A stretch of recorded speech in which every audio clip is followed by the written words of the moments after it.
नमस्कार अर्गस को स्वागत करुच्ची मो सुदेशना मिश्र।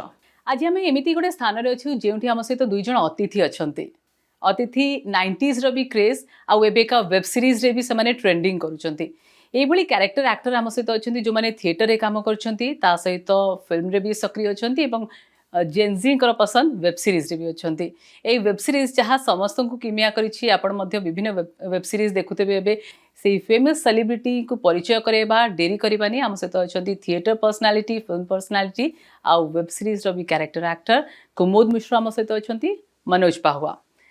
स्वागत है दोनों का आपका। नमस्कार, बहुत बहुत धन्यवाद। ये उड़ीसा राज्य के बारे में पहले तो आपकी जो राय है जानना चाहेंगे, उड़ीसा को आप कैसा देखते हैं? सुंदर जी क्योंकि मैं तो पहली बार आया हूँ और जितना मैंने सुना है और हमेशा एक जिज्ञासा रही है मन में कि उड़ीसा घूमा नहीं हूँ, जगन्नाथपुरी नहीं गया हूँ, तो मन में जो एक कहना चाहिए एक जो विजुअल आता है वो एक सुंदर राज्य का आता है। आप मेरे लिए बहुत सारे इम्प्रेशंस हैं मेरे। एक तो जब मैं स्कूल में पढ़ता था तो हॉकी का एक बहुत ज़बरदस्त ट्रेडिशन यहाँ से निकला है। स्पोर्ट्स का भी एक बहुत ज़बरदस्त ट्रेडिशन है। दूसरी चीज़ जगन्नाथपुरी जिसके बारे में मतलब मेरे माता पिता दोनों यहाँ आ चुके हैं। खाने के बारे में हमने बहुत सुना है, पूरी तरह से हम एक्सप्लोर नहीं कर पाए हैं। और जो सबसे इम्पॉर्टेंट है, जहाँ से मेरा पहला परिचय हुआ था, वो है छाऊ। मैंने भोपाल में मध्य प्रदेश में लिटिल बैले ट्रूप है जिनका बेसिक जो फॉर्म था वो छाऊ था, तो उनके साथ मैंने काम किया है। छाऊ फॉर्म में मैंने 2-4 नाटक भी किए हैं और मैंने यहाँ पे आकर के परफॉर्म भी किया है। गुरु केलुचरण महापात्र के वहाँ पे परफॉर्म किया है हमने आकर के। झिलमिल परांज पे वो उनका अपना ग्रुप चलता था, उनके साथ भी मैंने एक बैले किया है। तो बहुत सारी चीज़ें हैं और खाने के बारे में हमने बहुत सुना है, तो इस बार आए हैं, कोशिश कर रहे हैं कि कहीं एक्सप्लोर कर पाएँ कुछ बढ़िया। पहले भी प्रोग्राम के लिए आए थे तब कुछ खाना ऐसे ट्राई किया था? देखिए, थिएटर के लिए हम आते हैं तो एक जैसे अभी आए हैं वैसे ही आते हैं, नाटक करते हैं, अगले दिन चले जाते हैं। तो हमारा ये सपना है कि हम एक बार आएँ और बाइक लेकर के हम पूरा उड़ीसा घूमें, इंटीरियर्स पूरा, क्योंकि ज़्यादा एक्साइटिंग वो है कि जहाँ आप जाएँ और वहाँ के लोगों से मिलें, अलग अलग गांव में जाएं, वहाँ का खाना खाएं, उनके साथ बैठ के खाएं, तभी आप अपना देश एक्सप्लोर कर सकते हैं। तो वो है सपना। कुछ जगह हम जा चुके हैं, जैसे हमने दक्षिण किया है, नॉर्थ किया है, ये वाला हिस्सा अभी बाकी है, तो प्रॉब्ली नॉर्थ ईस्ट और उड़ीसा स्पेशली हमारे उसमें है, होपफुली करेंगे जल्दी। जी, तो यही सवाल रहेगा, थोड़ा राय लेना चाहेंगे आपसे मनोज पाहुआ जी।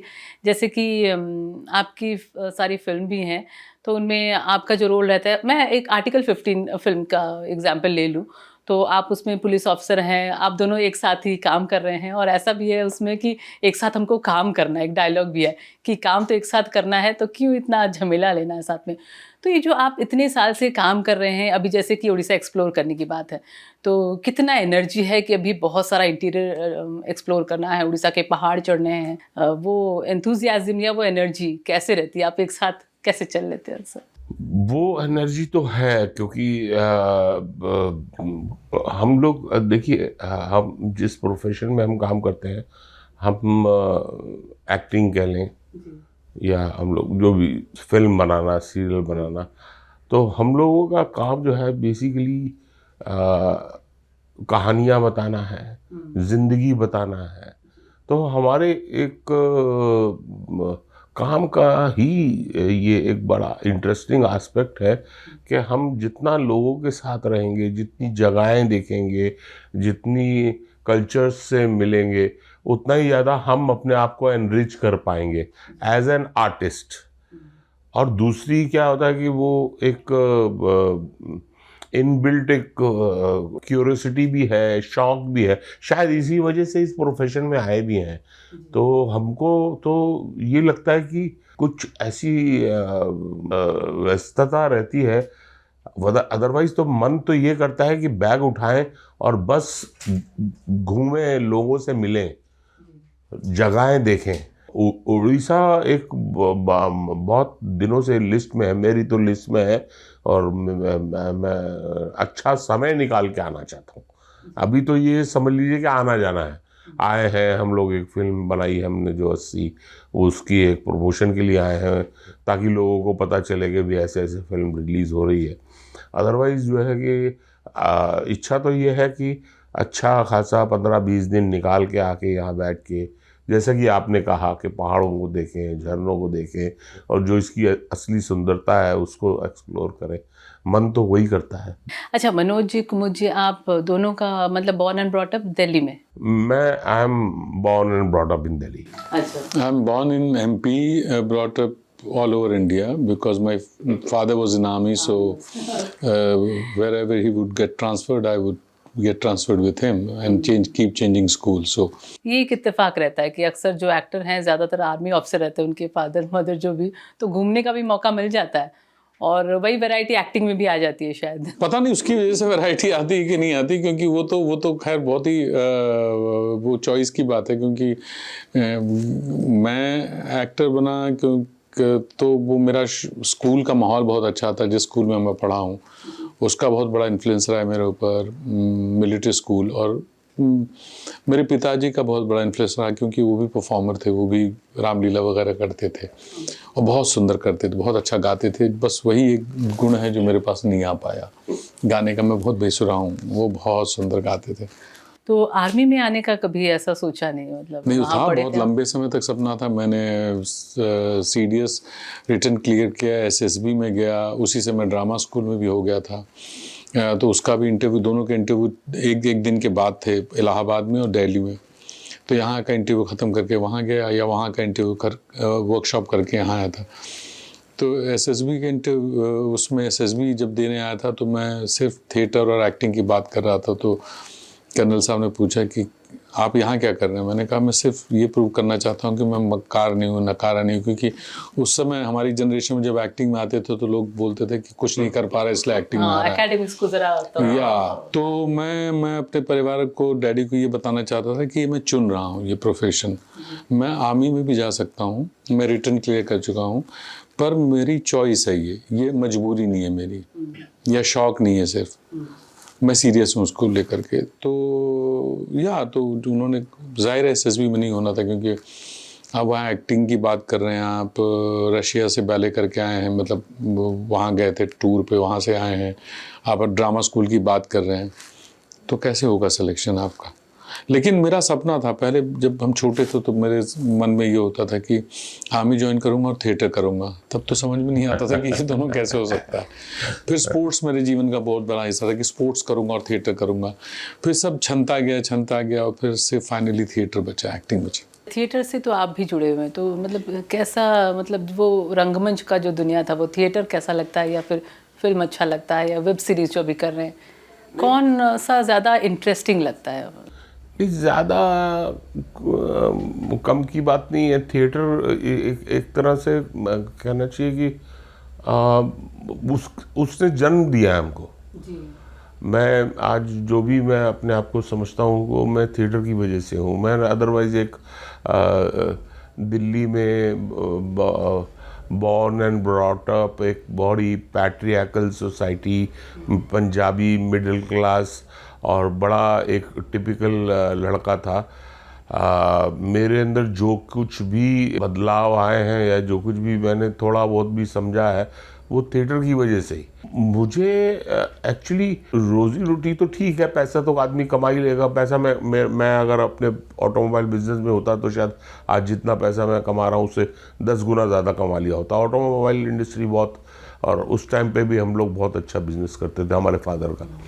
लेकिन मैंने जो थिएटर में जो अनुभव किया कि एक personal growth as a human being, जो मैंने अपने अंदर बदलाव पाए, कि जो मैं अपने घर, अपना फैमिली और पूरा अपना एक जितना भी हमारा सोसाइटी था उसके अलावा मैं जब समझता था और देखता था तो मेरे को जो वो ग्रोथ जो समझ में आती थी, तो मुझे ये बहुत अच्छा लगता था कि इसके अंदर एक ग्रोथ है, एक आपको एक अपने आप को देख पाने की क्षमता है। वरना अदरवाइज क्या होता है कि हम एक जीवन जीते हैं और जीते चले जाते हैं, और एक बहुत टिपिकल जीवन है कि भाई ये इतना पढ़ लो, बिजनेस करो, शादी करो, बच्चे पैदा करो, और मूर्छित अवस्था का एक जीवन है। आई बाढ़ और वो चली गई, आप उसी में सो रहे थे और उसी में निकल लिए।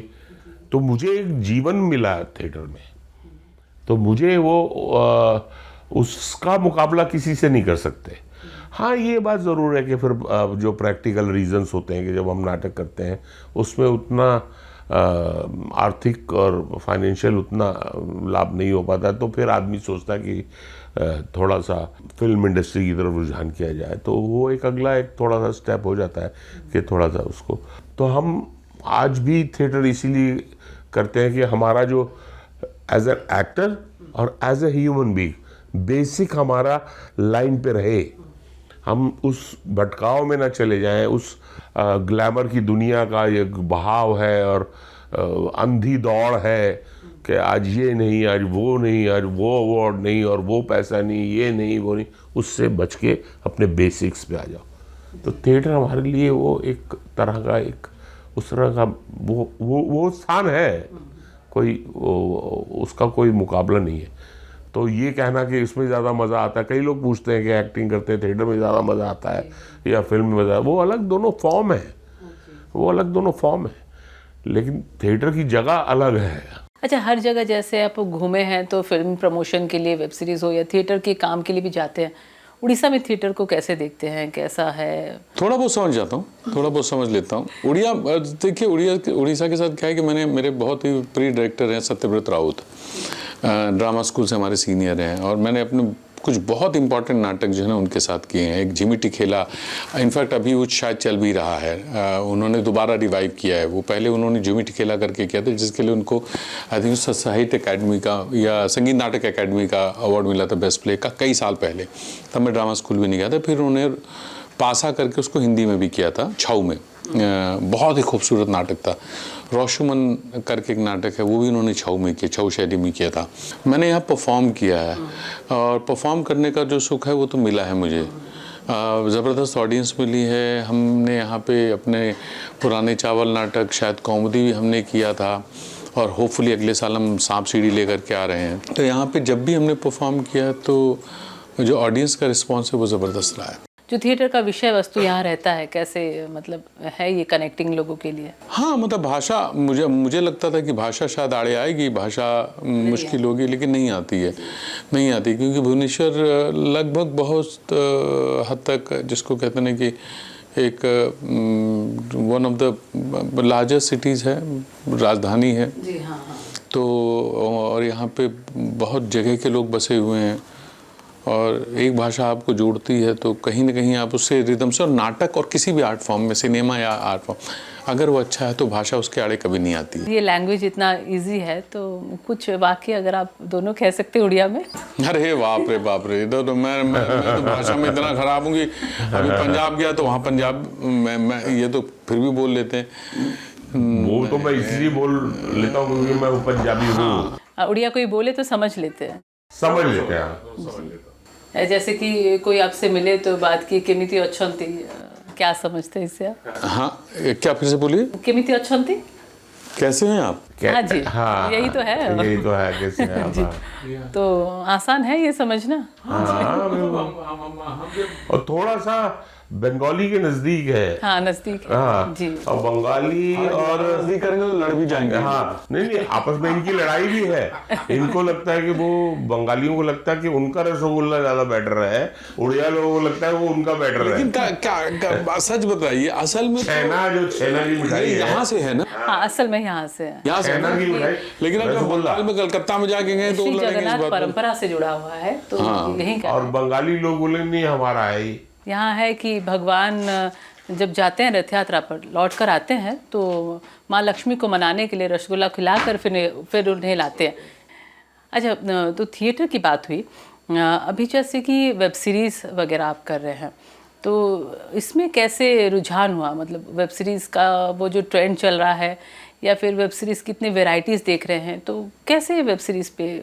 देखिए, मैं आपको बताता हूँ कि जब मैंने थिएटर शुरू किया था, सो उस वक्त एक दूरदर्शन होता था, दिल्ली दूरदर्शन, और रेडियो होता था, युवा मंच, जिस पे हम एक नाटक करते थे, वॉइस, उसके 30 रुपए मिलते थे, और दूरदर्शन का एक नाटक ये होता। तब 90s की बात है, ये 80s की बात है।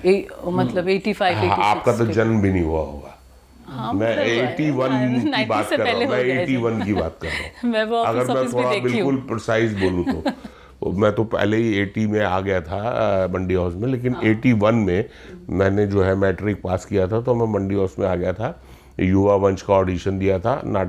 एक नाटक के 30 रुपए मिलते थे, और एक नाटक होता था दूरदर्शन पे, वो भी दूरदर्शन के अप्रूव्ड आर्टिस्ट जो है वही उसमें कर सकते थे। मुझे फेल कर दिया गया था, तो अब वो नाटक भी 3 महीने में एक बार होता था, और उसके अंदर अगर आपने एक नाटक कर चुके हैं आप, तो आपको रिपीट नहीं किया जाएगा दूसरे नाटक में। तो समझ लीजिए कि साल 1.5 साल में एक कोई नाटक मिल गया दूरदर्शन का, तो अगर आप लकी हुए तो उसके बाद 83 और 84 में पहला हम लोग एक सीरियल आया, वो भी दूरदर्शन के लिए था। उसके हिट होने के बाद सब लोग लग गए, ये अपना बुनियाद और ये जो है ज़िंदगी, और टीवी का एक बहुत बड़ा बूम आया, तो वो टीवी आ गया, हम उसके अंदर काम करने लगे। हमारी राय से थोड़ी चला, हमें तो ये लगा कि चलो एक एवेन्यू खुल गया, और एवेन्यू खुल गया। अब जब टीवी का एवेन्यू खुल गया, तो वो पहले होते थे वीकली, उसके बाद 2000 के करीब जो है आ गया डेली सोप्स। तो डेली सोप्स में का मतलब ये हो गया कि हर रोज़ एक एपिसोड, तो 25-30 दिन। तो हमने थोड़ा सा विड्रॉ कर लिया कि नहीं यार, ये ऑफिस की तरह काम तो नहीं करेंगे, तो फिल्में करने लग गए। अब फिल्मों में करने लग गए, तो उसके बाद जो है अचानक क्या हुआ, टीवी में जब सास बहू बहुत हो गया, तो फिर OTT आ गया। तो OTT में आ गए तो OTT करने लग गए। सो कहने का मतलब ये कि जिस तरह से ये पूरा का पूरा सिस्टम इवॉल्व हुआ है, उसी के साथ साथ हम भी इवॉल्व हुए, क्योंकि अगर बाकी सारी चीज़ों को छोड़ दें तो रोजी रोटी हमारा काम यही है। तो हम इसके साथ साथ अपने आप को जितना अडाप्ट करते गए और आगे बढ़ते गए उसके अंदर। आज OTT है और उस पर अच्छे कुछ प्रोग्राम्स बनते हैं, हम वो कर लेते हैं, या अच्छी कुछ फिल्में बनते हैं, जैसे ये फिल्म है 80। इसमें भी ये है कि वैरायटी हो गई कि कुछ कमर्शियल फिल्में होती हैं। तो लकी हम कहेंगे अपने आप को, मैं अपने आप को लकी रहा हूँ कि मैं उन फिल्मों का भी हिस्सा रहा। मोल का आर्टिकल 15, थप्पड़ जैसी फिल्में, इन फिल्मों का भी मैं हिस्सा रहा। और अब ये फिल्म है जिसके लिए हम आए हैं कि हम जो शहर से शहर घूम रहे हैं, इसलिए क्योंकि क्या होता है कि बड़ी फिल्में तो सलमान खान और शाहरुख खान की सब लोग देखते हैं, सब चले जाते हैं, उनका पोस्टर भी लगते हैं, बैनर भी लगते हैं। ये फिल्में ना भीड़ में कहीं खो जाती हैं, लोगों को पता भी नहीं चलता। तो हमारा मकसद यही है कि हम जाएं हर शहर में जाके, कहना नहीं, जो भी बी टाउन कहें या जो भी है, जहाँ पहुँचती नहीं है फिल्में, वहाँ पे जाके लोगों को बताएं कि ऐसी ऐसी एक फिल्म रिलीज़ हो रही है, उसका ट्रेलर लॉन्च हुआ है, आपने देखा ही होगा। हाँ, तो वो आपको ऐसी फिल्म है जो कि एंटरटेनिंग है, एंगेजिंग है, और साथ में आपको सोचने पे भी मजबूर करती है। तो इस तरह से, जिस तरह से ये सब चीज़ें इवॉल्व हुई हैं, हम भी उसके साथ साथ इवॉल्व होते गए। अब के ज़माने फिर एक्टर्स जो हैं, जैसे कि आप अभी कैरेक्टर एक्टिंग पे ज़्यादा फोकस करते हैं, आपको भी जैसे लीड रोल के लिए, हीरो के लिए भी साइन किए थे महेश भट्ट, आपने मना भी किया था। तो यही है कि आप चॉइस यही रखते हैं कि जितना हम चरित्र को उभार पाएँ। तो उसके लिए भी एक्टर्स पर कितनी बड़ी जिम्मेदारी है, मार्केटिंग खुद का करें, फिल्म का करें, या अपनी सीरियल का, थिएटर का, कितनी बड़ी जिम्मेदारी रहती है और कितनी बखूबी कर पाते हैं? देखिए, पहले तो ये जो किस्सा है मना किया था, ये क्या होता है कि जब भी आप अतीत को देखते हैं ना, तो उसके बहुत सारे पहलू निकलने लगते हैं। तो उस पे ना ही जाएं, क्योंकि वो फिर क्या होता है ना कि वो कहानी मुझे भी नहीं पता कि सच कहानी क्या है और नहीं, मतलब कहाँ से मन ये था बात जरा कहाँ से हीरो निकल के होने का। नहीं वो बात की बात है। पुरानी बात है। अच्छा। भट्ट साहब बहुत बड़ा रोल प्ले किया भट्ट साहब ने मेरी लाइफ में एज एन एक्टर ये ऑल्सो। तब हुआ जब वो स्वाभिमान सीरियल स्वाभिमान कर रहे थे तो उन्होंने बहुत इम्पोर्टेंट और बहुत ही इवॉल्व बहुत आदमी बढ़िया हैं। सीरियल था, मतलब जैसे ग्लैमरस टाइप का सीरियल उस टाइम जी निकला था। जी और एक्टर्स के लिए तो वो बहुत कमाल के डायरेक्टर हैं, बहुत कमाल के डायरेक्टर रहे हैं। आप अगर काम कर रहे हैं तो आपने अब एक चीज़ तैयार की है तो आप लोगों तक जाएंगे ना बताने के लिए कि हमने कितना अच्छा। एक्टर्स की भी संख्या तो ज्यादा है ना, तो उसमें अपने आप को प्रूव करने के लिए क्या करना पड़ता है? कुछ नहीं करना पड़ता, हम ईमानदारी से काम कीजिए, अपना ऑनेस्टली कीजिए। वो हम नहीं देना चाहते, हम चाहते कि भाई हम आए हैं यहाँ पे सब लोगों को बताने के लिए कि इसका ट्रेलर लॉन्च हो गया है। आप ट्रेलर देखिए यूट्यूब पे, आपको थोड़ा सा भी कुछ ऐसा महसूस होता है कि हाँ इस फिल्म में कुछ बात है, प्लीज़ जाके देखिए। और ये आगे की गारंटी हमारी है कि आप जब एक बार देखेंगे आप अपनी अगली बार 4-5 दोस्तों को लेके जाएंगे कि दिखाएंगे कि देखिए ये फिल्म, ये देखना कितना ज़रूरी है। अच्छा, उस फिल्म में जो रहता है जैसे अर्जेंट वॉच, तो क्या है मतलब ये अर्जेंट वॉच? एक ऐसे मुद्दे पे ये बात हो रही है जो हमारे समाज में सबसे ज़्यादा इस समय हो रहा है जी। हो रहा है। तो जाहिर है ये जिस तरह की फिल्म बनाई है अनुभव जी ने, जिस तरह की एंगेजिंग फिल्म बनाई है, रेलेवेंट फिल्म बनाई है, हर यूथ को, हर यंगस्टर को, हर व्यक्ति को, हर औरत को, लड़की को ये फिल्म देखनी चाहिए। ज़्यादा लड़कों को देखनी चाहिए, सबको देखनी चाहिए फिल्म। एक डिबेट है, ये एक चर्चा है और ये चर्चा बोरिंग चर्चा नहीं है, ये चर्चा किताबी चर्चा नहीं है, ये एंटरटेनमेंट के साथ है जहाँ पे एक थ्रिलर है, कोर्ट रूम ड्रामा है, जहाँ पे एक बहस है और आप फिल्म देख के निकलेंगे तो आप इस विषय पे बात करेंगे। अर्जेंट वॉच इसलिए है क्योंकि आपने देखा कि 80, इसका नाम 80 इसलिए है क्योंकि on an average her 20 minute पे एक FIR सेक्सुअल असॉल्ट की हो रही है दर्ज, जो कि दर्ज हो रही है। जैसे हजारों ऐसे केसेस होंगे जो दर्ज ही नहीं होते, जो दबा दिए जाते हैं। घर में माँ ही बोल देती चुप करना, सब समाज में क्या बोलेंगे लोग जी। तो I think it's very urgent. हमें कितने मिनट हो गए बात करते हुए? जी 40 मिनट। 2 ऐसे FIR दर्ज हो चुके हैं सेक्सुअल असॉल्ट के, तो अर्जेंट हुआ कि नहीं हुआ जी। कि हमारे को एज ए सोसाइटी इस मुद्दे पे, इस इशू पे बात करना, चर्चा करना या उसकी तरफ ध्यान देना बहुत अर्जेंट है क्योंकि उस तरफ गिर रही है सोसाइटी, तो इट्स वेरी अर्जेंट।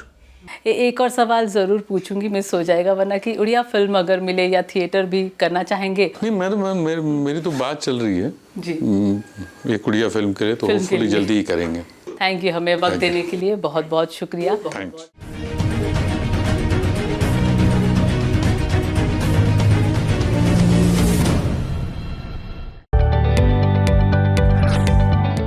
जदि आपंक आम भिडी भल लगा तेब आम चैनल को लाइक, शेयर और सब्सक्राइब करने को जमा भी भूलु नहीं।